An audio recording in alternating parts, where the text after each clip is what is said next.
صرف یہ ایک بات اگر سمجھ میں آ جائے تو گھروں میں بہت ساری لڑائیاں دم توڑ جائیں، شوہر اور بیوی میں بہت سارے مسائل حل ہو جائیں۔ اور وہ کیا؟ اللہ تعالیٰ نے فرمایا کہ مردوں کے لیے، مردوں کو خواتین پر درجہ بندی حاصل ہے، اللہ نے ان کا درجہ بلند رکھا۔ بس جن گھروں میں شوہر اور بیوی کے درمیان جھگڑے ہوتے ہیں ان میں سے بہت زیادہ گھر ایسے ہیں جہاں پر بیوی شوہر کی درجہ بندی مانتی نہیں ہے، وہ جزوی طور پر نہ مانے یا کلی طور پر نہ مانے۔ فساد اسی وجہ سے ہوتے ہیں۔ درجہ کس کس چیز میں دیا گیا؟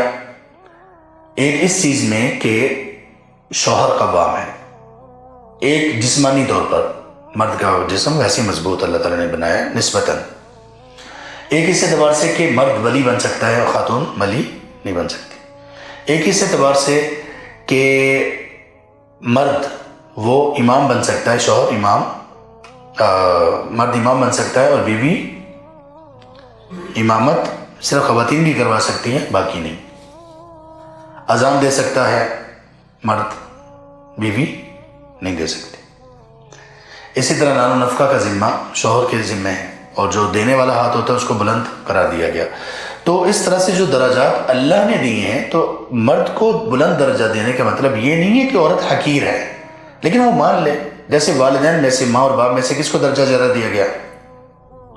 ماں کو۔ کتنے مرتبہ؟ 3 مرتبہ۔ تو اس کا کیا مطلب ہے کہ باپ حقیر ہے؟ نعوذ باللہ، نہیں، بس ایک کو درجہ دے دیا گیا۔ 1,24,000 انبیاء اور رسول میں سے سب سے افضل کون سے ہیں؟ 5۔ ان 5 میں سے سب سے افضل کون سے ہیں؟ ابراہیم و محمد صلی اللہ علیہ وآلہ وصحبہ وسلم۔ اور ان دونوں میں سے افضل کون ہے؟ محمد کریم فدا و نفسی ابی و امی و اہلی و مالی صلی اللہ علیہ وآلہ وصحبہ وسلم۔ تو اگر اللہ کی درجہ بندی ہی نہیں ماننی، اس رشتے میں کیسے برکت رہے گی؟ اولاد اپنے والدین کی درجہ بندی نہیں مان رہا، بیوی اپنے شوہر کی درجہ بندی نہیں مان رہی، رعایا اپنے حکمران کی درجہ بندی نہیں مان رہے، تو نظام چل نہیں سکے گا، ختم ہو جائے گا، خراب ہو جائے گا۔ اور آخر میں اللہ تبارک و تعالیٰ نے فرمایا واللہ عزیز حکیم، اللہ غالب ہے، حکمت والے ہیں۔